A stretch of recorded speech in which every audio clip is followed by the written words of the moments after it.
აი უყური. ახლა ჩვენ ვარ ბაქოში. მე ჩემი რეალური ბიზნესი ბაქოდან დავიწყე და ყავს ბაქოში ძალიან ბევრი პარტნიორი. აქ 5 დღის განმავლობაში ხდებიან ავტოსფეროში 1-200-300 ადამიანი მოწვეულები. აქ იქნება სად, რა, როგორ.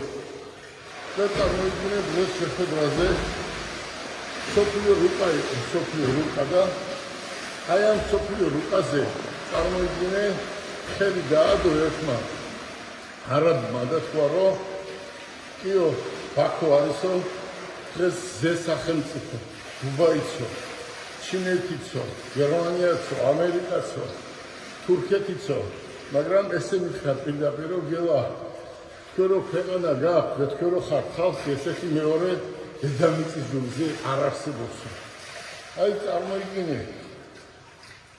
ის რისი გაკეთებას მინდოდა მთელი ჩემი ცხოვრება, რისი გაკეთება მინდოდა აი ამ ჩემი წლების განმავლობაში მინდოდა უამრავი ადამიანი და მესაქმებია საქართველოში იყო ჩემი ოცნება. არასდროს პოლიტიკაზე არც მიფიქრე. ჩემი ფიქრი და ოცნება იყო ადამიანების დასაქმება. და გული ერთ რამეზე მწყდება.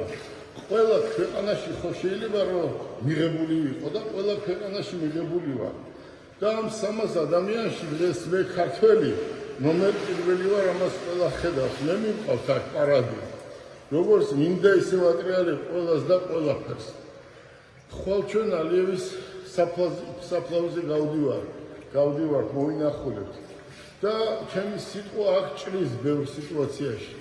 წარმოიდგინეთ ყველა ქვეყანაში მეკავშირებიან ბიზნესის გაკეთებაზე და ჩემს ქვეყანაში ვერ ვაკეთებ ბიზნესს და ხელი მეშლება დღესაც. გული მწყდება უბრალოდ ამაზე. აზერბაიჯანში ესა რატომ უნდა დამეკარგა ეს 6 წელი ხო?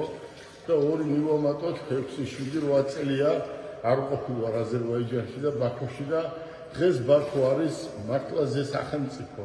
აი სასწაულია ვფიქრობ რომ ახლა ვიღაცა იყოს